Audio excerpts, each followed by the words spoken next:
আল্লাহ বলতেছেন বান্দা শোনো, ইয়া আইয়ুহাল্লাযীনা আমানু তুবু ইলাল্লাহি তাওবাতান নাসুহা।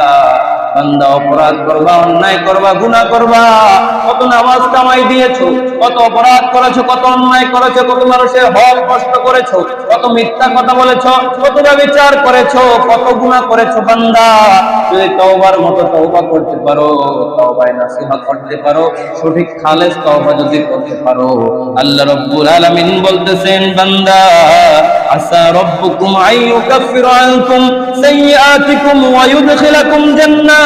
আমি আল্লাহ রাব্বুল আলামিন তোমাদের অপরাধগুলোকে ক্ষমা করে তোমাদেরকে এমন এমন এমন জান্নাত দান করব, এমন পুরস্কার দান করব, যেই জান্নাতের মধ্যে আল্লাহ রাব্বুল আলামিন জানিয়ে দিলেন নহর সমূহ, মধু সমূহ প্রবাহিত হবে। জোরে বলি না সুবহানাল্লাহ।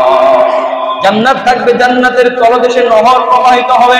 এত নিয়ামতপূর্ণ জান্নাত বান্দা তখন তোমাকে দান করব যদি তুমি সঠিক তাওবা করে, খালেস তাওবা করে আল্লাহ রাব্বুল আলামিনের কাছে ফিরে আসতে পারো। জোরে বলি না সুবহানাল্লাহ। আল্লাহ বলতেছেন কোরআনের মধ্যে, বান্দা যখন মৃত্যুবরণ করবে, কবরের মধ্যে যাওয়ার পরে যখন দেখবে তার জীবনের মধ্যে আমল বলতে কোনো কিছুই নাই, শুধু গুনাহ আর গুনাহ, অপরাধ আর অপরাধ, বান্দাগুলো হাউমাউ করে আল্লাহর দরবারে কান্নাকাটি করবে, আল্লাহ দুনিয়া থাকা অবস্থায় আমল করার মতো সুযোগ পাই নাই, আমল করতে পারে নাই। আল্লাহ বলবেন বান্দা না না, তোকে কতবার মসজিদের মাইক দিয়ে ডাক দেওয়া হয়েছে নামাজের জন্য, কোনোদিন নামাজে যাও নাই। ফজরের সময় রাত্রি গভীর করে ঘুমাইছো, ফজরত আযান দেওয়া হয়েছে। বান্দা আমি চাইলে তোকে রাত্রিবেলা মৃত্যু দিতে পারতাম, মৃত্যু দেই নাই, তুই ঘুমাইছো। বান্দা শোনো শোনো, এখন যত জীবন তুমি কান্নাকাটি করো না কেন, আর এক মুহূর্তের জন্য তোমাকে সময় দেওয়া হবে না, কারণ মৃত্যুবরণ করলে বান্দা পৃথিবীর জমিনে আর চাইলেও ফিরে আসতে পারবে না। ঠিক কিনা?